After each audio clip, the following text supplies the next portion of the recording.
தோல்வியிலிருந்து தலைவராக. ஒரு சிறிய நகரத்தில் விஜய் என்ற இளைஞன் வாழ்ந்தான்.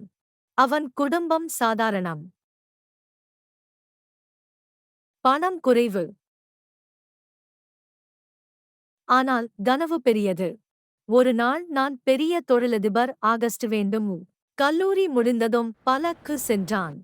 ஒவ்வொரு இடத்திலும் ஒரே பதில், எக்ஸ்பீரியன்ஸ் இல்லையு. முதல் தோல்வி.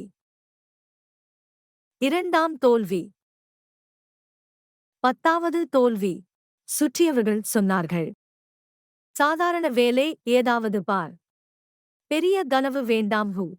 ஆனால் விஜய் முடிவு செய்தான், என்னை யாரும் நம்பாவிட்டாலும் நான் என்னை நம்புவேன். அவன் ஒரு சிறிய ஆன்லைன் வியாபாரம் தொடங்கினான். முதல் மாதம் லாபம் இல்லை. இரண்டாம் மாதம் கூட இல்லை. ஆனால் அவன் கற்றுக்கொண்டான். மார்க்கெட்டிங் எப்படி? கஸ்டமர் சர்வீஸ் எப்படி? குவாலிட்டி எப்படி மேம்படுத்துவது? அவன் தினமும் 14 மணி நேரம் உழைத்தான். ஒரு வருடம் கழித்து அவனுடைய பிராண்ட் மெதுவாக வளரத் தொடங்கியது. 3 வருடங்கள் கழித்து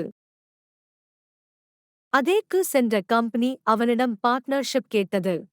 அவன் சிரித்தான். நீங்கள் எக்ஸ்பீரியன்ஸ் கேட்டீர்கள். நான் எக்ஸ்பீரியன்ஸ் உருவாக்கி வந்தேன். இன்று விஜய் பலருக்கு வேலை கொடுக்கும் தலைவர். அவன் உணர்ந்த பாடம், தோல்வி தள்ளுவது இல்லை, தயார் செய்வது.